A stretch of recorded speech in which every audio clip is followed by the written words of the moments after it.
Hi, my name is Leah, and today I'm going to be talking about online communities. In particular, this is going to be a critical analysis of the furry community. So, firstly, we'll start off with what is an online community. So, an online community is essentially a collective of like-minded individuals that maintain contact over a period of time. Online communities can provide a sense of identity, which can give members emotional support. And then next we have what is a furry. So, a person that identifies as a furry is quite interested in anthropomorphic animals. These are essentially animals that share human traits. Approximately 95% of furries have something called a fursona, which is essentially an alternative persona from the offline self, usually some kind of anthropomorphic animal. And this is used to express and explore their identity. Personas can be expressed through art, animation, gaming, and suits. Some will identify as a different gender as a furry than they are as their offline self. So it can be a really healthy way to explore identity. So the furry community itself is generally referred to as the furry fandom. It's often stigmatized due to misinformation regarding furries being perceived as sexual deviants. This misinformation has been quite widespread and easily accessible to the public, which may have led to negative impressions forming around the furry fandom itself. However, this hasn't stopped members. Some conventions can hold up to 10,000 members. Um, and then moving on, we've got communication within the furry community. So, um, due to the evolution of technology, there's been various forms of communication developed and made it very accessible to internet users. Commonly, communication methods are computer mediated and asynchronous, meaning not at the same time. So, asynchronous communication can allow an individual to carefully select self presentation. This can provide the opportunity to live a completely different life online than offline because online presentations are not impacted by real life elements. However, this communication method, um, non-verbal cues can be missed, and this leads us to the cues filtered out model. This posits that the absence of cues in a computer mediated communication can foster a social void where personal identities may become faded. And then next we have the social identity model of de-individuation effects, otherwise known as SIDE. So Riva in 2002 posited that SIDE can explain how anonymity in cyberspace can guide individuals from personal identity to social identities, and this can impact group behaviour.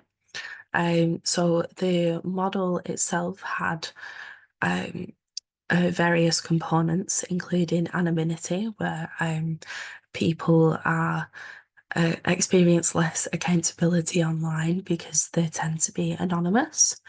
Social identity, where individuals start to align behaviour with the norms that are presented online within the online groups they belong to, rather than their own personal values and beliefs. And then we have de-individuation, which is the loss of personal identities, and this can lead to a reinforcement of group cohesion and conformity. And then lastly, we have adaptation, where internet users, despite lack of normal cues, actually develop alternative strategies to observe and maintain interactions with others. So this model has a couple of implications. So one implication of the model is that individuals can cultivate either positive group dynamics or reinforce very extreme behaviour. Another implication is that the model can be used to explain the identity shift in online communities, including fandoms and subcultures like the furry fandom.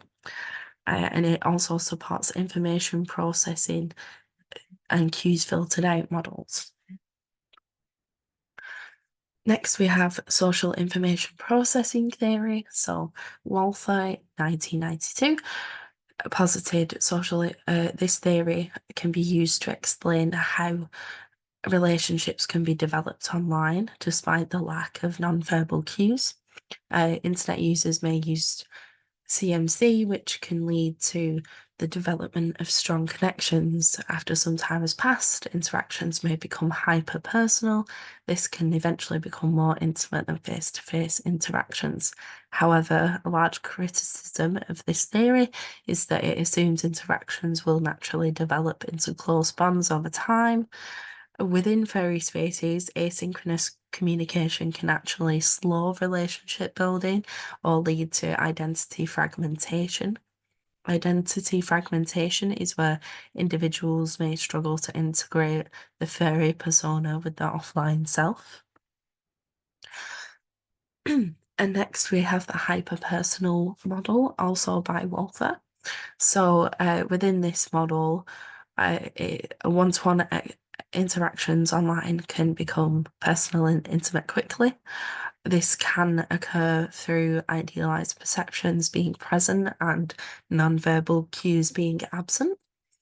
The model itself is reliant on visual anonymity and asynchronous communication, which being a furry usually provides. So, this model can be used to explain how members cultivate quite strong social bonds online. Um, the members do this by carefully presenting the self through avatars and digital interactions. The absence of non-verbal cues can allow for an idealized self-presentation. This can reinforce group cohesion and foster more intimate personal relationships, despite limited face-to-face communication. And then next we have social categorization theory. So this theory can be used to explain how an individual may categorize themselves and others into different social groups based on shared characteristics. So this can impact group dynamics, identity, intergroup perceptions, and often helping the forming of social behaviors and biases. So within the furry community, furry members often self-categorize based on interest and identity species, and subgroups without the fandom. So this categorization that can take place can foster in-group cohesion, cultivating a strong sense of belonging within the community. However, there are a couple of criticisms to this theory. So, SCT struggles to account for the fluid identity dynamics within the furry fandom itself, whilst furries choose to modify, change, and upgrade the fursona, because changing categories depending on aesthetic preferences, personal growth, or external influences. So it's nothing like real world categorization that can take place that's far more rigid. Furry communities allow for a lot more flexibility, promote inclusivity, and it makes traditional categorization models less applicable to the furry community themselves. So next we have the positives of being a member of the furry community. So, researchers found that identity exploration, social belonging, emotional well-being are all common positives within the furry community. The persona itself can actually allow an individual to express personality aspects in a safe and supportive environment, like previously mentioned. This can actually help improve self-confidence and self-acceptance. The furry fandom community also provides a significantly strong sense of belonging to members of the community. This can help individuals that may have felt like outsiders in other social spaces, perhaps in real life. Additionally, the fandom itself has previously been linked to creative expression and stress relief in previous research. This is because members engage in art, role play, and storytelling to explore their identity in a more positive way. Next, we have the negatives. So, despite psychological benefits to the furry community, there are also potential challenges to being a furry. Some may experience stigma and misunderstanding. This can lead to feelings of isolation and anxiety. Identity conflicts can also arise. An individual may have a difficult time reconciling the furry identity with the societal expectations. And then we have online interactions within the furry fandom can also expose members to bullying and harassment, especially within online communities where anonymity can actually encourage negative behaviour. So, in conclusion, online communities can provide a safe space for identity exploration and social connection. The furry fandom itself can foster creativity, self-expression, inclusivity, and social connection. The the psychological theories such as social information processing theory, SIDE, and SCT can be used to explain online community dynamics, while the furry fandom can offer positives such as improved well-being. Challenges like stigma and harassment may also arise. In conclusion, the furry community is an example of how online spaces can help in the shaping of identity and the reinforcement of social bonds, in addition to challenging societal norms, which arguably makes furry communities a significantly unique area to explore. Thank you for listening.